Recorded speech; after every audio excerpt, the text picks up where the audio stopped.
మా latest videos కోసం మా ఈ తెలుగు న్యూస్ ఛానల్ సబ్స్క్రైబ్ చేసి గంట సింబల్ యాక్టివేట్ చేసుకోండి.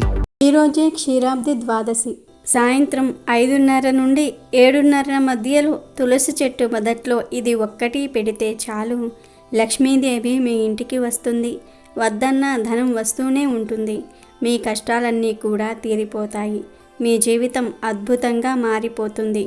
మీకు ఉండే సమస్యలు, ఇబ్బందులు అన్నీ తొలగిపోతాయి. లక్ష్మీదేవి అనుగ్రహం పుష్కలంగా కలుగుతుంది.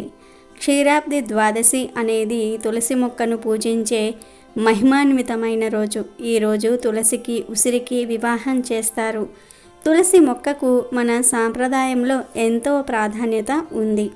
తులసి మొక్క ఉన్న ఇల్లు తీర్థస్థలం అని, తులసి కోట ఉన్న ప్రదేశం గంగా తీరంతో సమానమైన పవిత్రతను కలిగి ఉంటుందని పెద్దలు చెప్తూ ఉంటారు. రోజు నిద్రలేవగానే తులసి మొక్కను దర్శించటం, ప్రదక్షిణలు చేయటం వల్ల సప్త దీపాలతో కూడిన సమస్త భూమండలాన్ని, అందులోని తీర్థాలను, క్షేత్రాలను దర్శించినంత పుణ్యం లభిస్తుందని పండితులు చెప్తూ ఉంటారు. తులసి మొక్కను నాటినా, నీరు పోసినా, తాకినా, పెంచినా మోక్షం సిద్ధిస్తుందంటారు. అందుకే తులసిని దేవతా వృక్షంగా భావిస్తారు హిందువులు. తులసిని ప్రతిరోజు పూజిస్తారు. కానీ క్షీరాబ్ది ద్వాదశి రోజు మాత్రం మరింత ప్రత్యేకంగా పూజలు చేస్తారు. తులసికి, ఉసిరికి వివాహం చేస్తారు. ఈ పూజను కూడా సాయంత్రం సమయంలోనే చేస్తారు. అలా పూజ చేసేటప్పుడు అంటే 5:30 నుండి 7:30 మధ్యలో తులసి మొక్క మొదట్లో ఇదొక్కటి పెడితే చాలు, లక్ష్మీదేవి అనుగ్రహం కలుగుతుంది. మీ కోరికలన్నీ కూడా తీరిపోతాయి. ధనం వస్తూనే ఉంటుంది అని శాస్త్ర పండితులు చెప్తూ ఉన్నారు. మరి ఇంతకీ క్షీరాబ్ది ద్వాదశి రోజు తులసి మొక్క మొదట్లో ఏం పెట్టాలి అనే విషయాన్ని ఇప్పుడు మనం ఈ వీడియోలో వివరంగా తెలుసుకుందాం. ఫ్రెండ్స్, అంతకన్నా ముందు ఈ వీడియోకి ఒక లైక్ కొట్టి మా ఛానల్ని సబ్స్క్రైబ్ చేసుకొని మాకు సపోర్ట్ చేయండి. క్షీరాబ్ది ద్వాదశి నాడు తులసి, విష్ణుమూర్తికి వివాహం చేస్తారు. ఈరోజు తులసి కొమ్మను వధువుగా అలంకరిస్తారు. విష్ణు స్వరూపంగా భావించే ఉసిరి మొక్కను తెచ్చి తులసితో కళ్యాణం జరిపిస్తారు.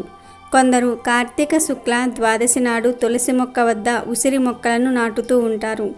పురాణ కథనాన్ని అనుసరించి తులసి కళ్యాణం కథ ఇలా సాగుతుంది. దేవదానవులు అమృతం కోసం సాగరాన్ని మదించినప్పుడు లక్ష్మీదేవి సహోదరిగా తులసి పుట్టుకొచ్చింది. అప్పుడు తులసి కూడా విష్ణుమూర్తిని ఆరాధించింది. పెళ్లి చేసుకోవాలని కలలు కంది. అయితే అప్పటికే లక్ష్మీదేవి విష్ణువుకు భార్య అవ్వటం వలన సహజంగానే ఆమెకు తులసి మీద మహాకోపం వచ్చింది. తన పెనిమిటికి మరో భార్య ఏమిటి అని చిరాకు పడి తులసిని నువ్వు మొక్కగా మారిపో అని శపించింది. అయితే తన పట్ల అంత ఆరాధన పెంచుకున్న తులసి ఒక మొక్కగా మారిపోవటం విష్ణుమూర్తిని బాధించింది. అందుకే తులసితో, తులసి బాధపడకు, భవిష్యత్తులో నీ కోరిక తప్పకుండా నెరవేరుతుంది. నేను సాలగ్రామ రూపంలో ఉన్నప్పుడు నువ్వు నాకు బాగా దగ్గరవుతావు. తులసి ఆకుల రూపంలో ఇళ్లల్లో, దేవాలయాలలో తులసి ఆకులతో నన్ను పూజిస్తారు. అంతేకాదు, భక్తులందరూ నిన్ను ఎంతో పవిత్రంగా భావించి ఇళ్లల్లో తులసి మొక్కను నాటుకొని ప్రతిరోజు పూజిస్తారు. నీకు నీళ్లు పోసేటప్పుడు భక్తిగా నమస్కరిస్తారు. నీ ముందు దీపం వెలిగించి పూజిస్తారు. కార్తీక శుక్ల ద్వాదశి నాడు నీతో నాకు కళ్యాణం చేస్తారు.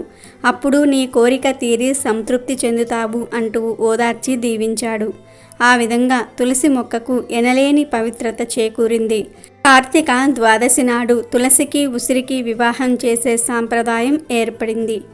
ఇక ఈ క్షీరాబ్ది ద్వాదశి రోజు పూజ ఆచరించేవారు చాలామంది చేసే పెద్ద తప్పు ఏమిటి, ఆ పొరపాటు ఏమిటి అంటే, ఉసిరి చెట్టు లేదని బజార్లో అమ్మే ఉసిరి కొమ్మలను తీసుకొని వెళ్ళి తులసి కోటలో గుచ్చి పూజ చేస్తూ ఉంటారు. లేదా కొమ్మలను విరిచి తెచ్చి తులసి కోటలో గుచ్చి పూజ చేస్తూ ఉంటారు. కానీ అలా చేయకూడదు. ఈరోజు ఉసిరి కొమ్మలను విరవకూడదు. అది శాస్త్ర విరుద్ధం. ఉసిరి చెట్టు వద్దనే పూజ చేసుకోవాలి. లేదా నర్సరీలో నుంచి చిన్న కుండీల్లో ఉసిరి చెట్టును తెచ్చుకొని దానిని తులసి కోటలో నాటి పూజ చేసుకోవాలి. కార్తీక మాసంలో క్షీరాబ్ది ద్వాదశి రోజు ఎట్టి పరిస్థితుల్లోనూ కూడా ఉసిరి చెట్టు కొమ్మలను విరవటము, నరకటం వంటి పనులు చేయకూడదు. అలా చేస్తే మీరు పూజ చేసినా ఫలితం రానే రాదు. చాలామందికి తెలియక ఈ తప్పు చేస్తారు. దీనివలన పూజా ఫలితం పోతుంది. కనుక అందరూ కూడా ఈరోజు ఈ తప్పు చేయకుండా జాగ్రత్త పడండి. ఇక ఈ పర్వదినాలలో ఆచరించే మరో సాంప్రదాయం వనభోజనాలు. తోటలు, ఊరికి దగ్గరలోని వనాల్లోనికి వెళ్ళి ఉసిరి వద్ద విష్ణు, శివ, లక్ష్మీ పూజలు ఆచరించి అక్కడే వండిన ఆహార పదార్థాలను దేవుడికి నివేదించి అనంతరం అందరూ సామూహికంగా ప్రసాదాన్ని స్వీకరించటం, ఉల్లాసంగా ఆ రోజును ఆస్వాదించటం ఒక సాంప్రదాయం.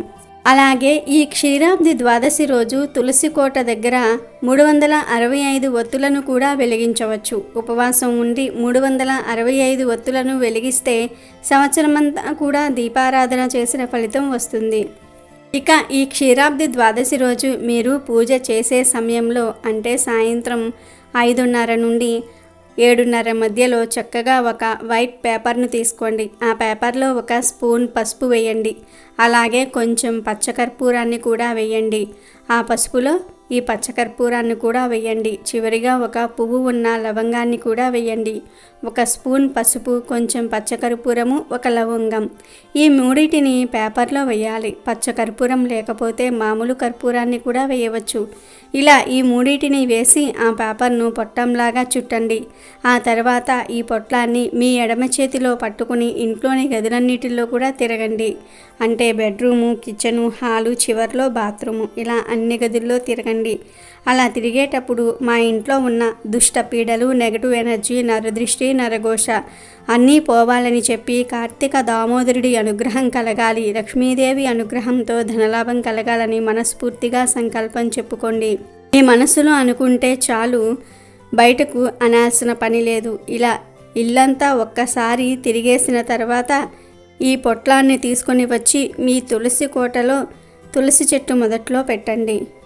అంటే జస్ట్ అలా పెడితే చాలు, పాతి పెట్టవలసిన అవసరం లేదు. ఇలా ఈ పరిహారం చేశాక మీ ఇంట్లో క్షీరాబ్ది ద్వాదశి పూజ చేసుకోవచ్చు. పూజ చేసినా చేయకపోయినా ఈరోజు ఈ చిన్న పొట్లాన్ని తులసి మొక్క మొదట్లో వేస్తే మీకు ఉన్న కష్టాలన్నీ కూడా పోతాయి. నరదృష్టి, నరఘోష, నెగిటివ్ ఎనర్జీ, మీ ఇంటిపై ఉన్న చెడంతా కూడా పోతుంది. వెంటనే లక్ష్మీదేవి మీ ఇంటికి వస్తుంది. ధన సమస్యలు తీరిపోతాయి. విపరీతమైనటువంటి ధనలాభం కలుగుతుంది. 100కు 100% ఫలితాలను తెచ్చే పరిహారం ఇది. ఇలా తులసి కోటలో పెట్టిన పొట్లాన్ని మరుసటి రోజు సాయంత్రం తీసి ఎక్కడైనా సరే చెట్టు మొదట్లో పాతి పెట్టేయండి. ఇది చాలా సింపుల్ పరిహారం. క్షీరాబ్ది ద్వాదశి పూజ చేసేవారైనా లేదా పూజలేమీ చేయలేని వారైనా సరే, ఎవరైనా సరే ఈ పరిహారాన్ని చేసి శుభ ఫలితాలను పొందవచ్చు, ధన లాభాన్ని పొందవచ్చు. కనుక మీరు కూడా రేపు క్షీరాబ్ది ద్వాదశి రోజు సాయంత్రం 5:30 నుండి 7:30 మధ్యలో తులసి చెట్టు మొదట్లో ఇది పెట్టి లక్ష్మీదేవి అనుగ్రహంతో ఐశ్వర్యాన్ని పొంది ఆనందంగా జీవించండి. క్షీరాబ్ది ద్వాదశి మహత్యాన్ని భాగవతంలోని అంబరీషుని కథ తెలియజేస్తుంది. అంబరీషుడు శ్రీ మహావిష్ణువు భక్తుల జాబితాలో ముందు వరుసలో కనిపిస్తాడు. అంబరీషుడు క్రమం తప్పకుండా ఏకాదశి వ్రతాన్ని ఆచరించేవాడు. ఎంతో నియమనిష్టలను పాటిస్తూ ఏకాదశి వ్రతాన్ని నిర్వహించేవాడు.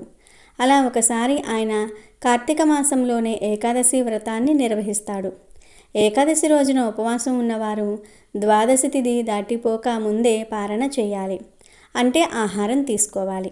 ఇది తప్పనిసరి నియమం. అందువలన ద్వాదశి పారణ చేయడానికి అంబరీషుడు సిద్ధమవుతూ ఉండగా దుర్వాస మహర్షి అక్కడికి వస్తాడు. ద్వాదశి పారణకు ఆయనను కూడా ఆహ్వానిస్తాడు అంబరీషుడు. అయితే తాను నదికి వెళ్ళి స్నానం ముగించుకొని వెంటనే వస్తానని చెప్పి దుర్వాసురుడు వెళ్తాడు. అలా వెళ్ళిన దుర్వాసురుడు ఎంతకీ రాడు. దాంతో అంబరీషుడు ఆలోచనలో పడతాడు. ఒక్క ద్వాదశి పారణ విషయంలో నియమం తప్పితే అంతకు ముందు చేసిన 12 ఏకాదశుల వలన వచ్చిన పుణ్యరాశి కూడా తరిగిపోతుంది. అందువలన ద్వాదశి గడియలు దాటిపోతాయేమోనని అంబరీషుడు ఆందోళన చెందుతూ ఉంటాడు. అలాంటి పరిస్థితుల్లో ఏం చేయాలని ఆయన అక్కడి పండితులను అడుగుతాడు. దుర్వాసురుడు రాకముందే పారణ చేస్తే ఆయనను అవమానించటమే అవుతుంది. అదో దోషంగా కూడా మారుతుంది. అందువలన తులసి తీర్థం తీసుకోమని సెలవిస్తారు పండితులు. అలా తులసి తీర్థం తీసుకుంటే పారణ చేసినట్లు అవుతుంది. అలాగే అతిథి లేకుండా భోజనం చేసిన దోషం కూడా రాదని పండితులు చెప్తారు. దాంతో వ్రతభంగం కలగకూడదనే ఉద్దేశంతో పండితులు చెప్పినట్లుగా చేయడానికి అంబరీషుడు నిర్ణయించుకుంటాడు. ఆయన తులసి తీర్థం తీసుకుంటూ ఉండగా దుర్వాసురుడు అక్కడికి వస్తాడు. అయితే ఆయనకు విపరీతమైన కోపం వస్తుంది. తనను ద్వాదశి పారణకు పిలిచి తాను రాకుండానే అందుకు సిద్ధమవుతావా అంటూ అంబరీషుడిపై మండిపడతాడు. అంతగా ఆకలికి ఆగలేని వాడివి నన్ను పిలవకూడదని అసహనాన్ని ప్రదర్శిస్తాడు. ఇది ఖచ్చితంగా అతనిని అవమానించాలనే ఉద్దేశంతో చేసిందే అంటూ ఆగ్రహావేశాలను వ్యక్తం చేస్తాడు. దుర్వాసురుడి ఆగ్రహావేశాలను గురించి తెలిసిన అంబరీషుడు ఆయనను శాంతింపచేయడానికి ప్రయత్నిస్తాడు. అయినా ఆయన ఎంతమాత్రం వినిపించుకోకుండా 10 నీచమైన జన్మలను పొందమని శపిస్తాడు. అంతేకాకుండా కృత్య అనే శక్తిని సృష్టించి అంబరీషుడిపైకి పంపిస్తాడు. అది చాలా వేగంగా అంబరీషుడిపైకి వస్తూ ఉంటుంది. దాంతో ఇలాంటి పరిస్థితుల నుంచి తనను ఆ శ్రీ మహావిష్ణువే కాపాడాలంటూ అంబరీషుడు కళ్ళు మూసుకొని తలుచుకుంటాడు. దాంతో ఆయన పూజామందిరంలో విష్ణుచక్రం సుదర్శన చక్రం యొక్క శక్తిని పొంది ఆ కృత్యను అంతమొందిస్తుంది. అంతేకాకుండా ఆ సుదర్శన చక్రం దుర్వాసురుడి వైపు దూసుకు వస్తూ ఉంటుంది. దాంతో దుర్వాస మహర్షికి విషయం అర్థమై అక్కడి నుంచి పరుగుపెడుతూ ఉంటాడు. బ్రహ్మదేవుడి దగ్గరికి పరమేశ్వరుడి దగ్గరికి వెళ్ళి తనను కాపాడమని అడుగుతాడు. కానీ సుదర్శన చక్రాన్ని నిరోధించే శక్తి తమకు లేదని చెప్తారు. విష్ణువు ఒక్కడే ఆ సుదర్శన చక్రాన్ని ఆపగలడు అని చెప్తారు. దాంతో దుర్వాసురుడు వైకుంఠానికి వెళ్తాడు. శ్రీహరి చెంతకు చేరుకున్న దుర్వాసురుడు తన అపరాధాన్ని మన్నించి రక్షించమని వేడుకుంటాడు. అప్పుడు శ్రీహరి, నేను భక్తులకు సదా దాసుడను. తమ భక్తి పాశాలతో నన్ను భక్తులు వారి హృదయాలలో బంధించి ఉంచుతారు. భక్తుల నిష్టలు చెరబట్టడం చేతనే సుదర్శన చక్రం నిన్ను వెంటాడింది. నిన్ను ఈ సమయంలో రక్షించగలిగిన వ్యక్తి ఆ అంబరీషుడు మాత్రమే అని తెలిపాడు. చివరికి శ్రీహరి సూచనతో దుర్వాసురుడు అంబరీషుని వద్దకు వెళ్తాడు. సుదర్శన చక్రం తరుముతూ ఉండగానే దుర్వాసురుడు పరుగులు తీస్తూ భూలోకానికి చేరుకుంటాడు. అతనిని రక్షించమంటూ అంబరీషుణ్ణి కోరతాడు. దుర్వాసురుణ్ణి సుదర్శన చక్రం సమీపిస్తూ ఉండటం చూసిన అంబరీషుడు సుదర్శన చక్రాన్ని నిలువరించే ప్రయత్నం చేస్తాడు. దుర్వాసురుడు అలా ఆందోళనతో ఉన్నాడని బ్రాహ్మణుణ్ణి సంహరించకూడదని చెప్తాడు. ఆయనను అంతం చేసే ఆలోచనను విరమించుకోమని కోరతాడు. వెంటనే వెనక్కి తగ్గవలసినదిగా కోరతాడు. కానీ అంబరీషుడి మాటలను పట్టించుకోకుండా సుదర్శన చక్రం దుర్వాసురుడిపైకి దూసుకు వస్తూనే ఉంటుంది. తన మాట వినిపించుకోకుండా దుర్వాసురుడిని సంహరించడానికి వస్తున్న సుదర్శన చక్రానికి అంబరీషుడు ఎదురు వెళ్ళి నిలబడతాడు. సుదర్శనుడి పట్ల తనకు గల గౌరవాన్ని గురించి చెప్తాడు. అలాగే తనను శరణు కోరిన ఒక బ్రాహ్మణుని కాపాడటం కోసం సుదర్శనుడితో యుద్ధానికి దిగడానికి కూడా వెనకాడనని అంటాడు. అందువలన వెనుదిరిగి వెళ్ళమని అంటాడు. ఆ మాటలను పట్టించుకోకుండా సుదర్శన చక్రం దుర్వాసురుడిపైకి వస్తూ ఉండటంతో ఆగ్రహావేశాలకు లోనైన అంబరీషుడు విల్లును ఎక్కుపెడతాడు. అప్పుడు సుదర్శనుడు నవ్వుతూ అంబరీషుడి దగ్గరికి వస్తాడు. అప్పుడు సుదర్శనుడు, స్వామి, భక్తిని శరణాగతులను రక్షించటంలో అంబరీషుడి గొప్పతనాన్ని లోకానికి చాటి చెప్పడం కోసమే అలా పరీక్షించానని చెప్తాడు. అంబరీషుడి అభ్యర్థన మేరకు దుర్వాసురుణ్ణి వదిలివేస్తున్నానని చెప్తాడు. అప్పుడు సుదర్శనుడికి భక్తి శ్రద్ధలతో అంబరీషుడు నమస్కరించటంతో సుదర్శనుడు వెనుదిరుగుతాడు. సుదర్శనుడు వెళ్ళగానే దుర్వాసురుడి దగ్గరికి వెళ్ళి అంబరీషుడు ఆయనను సాదరంగా లోపలికి ఆహ్వానిస్తాడు. తన వలన ఆయనకు ఇబ్బంది కలిగినందుకు మన్నించమని కోరతాడు. తన ఇంట భోజనం చేసి తన దోషాలు ఏమైనా ఉంటే తొలగించవలసిందిగా కోరతాడు. ఆయన వినయ విధేయతలు దుర్వాసురుడి మనస్సును కలిచివేస్తాయి. అంబరీషుడి గొప్పతనమేమిటనేది అప్పుడు ఆయనకు అర్థమవుతుంది. అప్పుడు దుర్వాసురుడు, నాయనా అంబరీష, చిన్నవాడివైపోయావు కానీ నిజానికి నేనే నీకు నమస్కరించాలి. నువ్వు దైవశక్తిని సైతం ఎదిరించి నా ప్రాణాలను కాపాడావు. తపోబల సంపన్నుడనైన నేను ఎంతో తొందరపడ్డాను. కానీ నీవు చాలా ప్రశాంత చిత్తుడివై వ్యవహరించావు.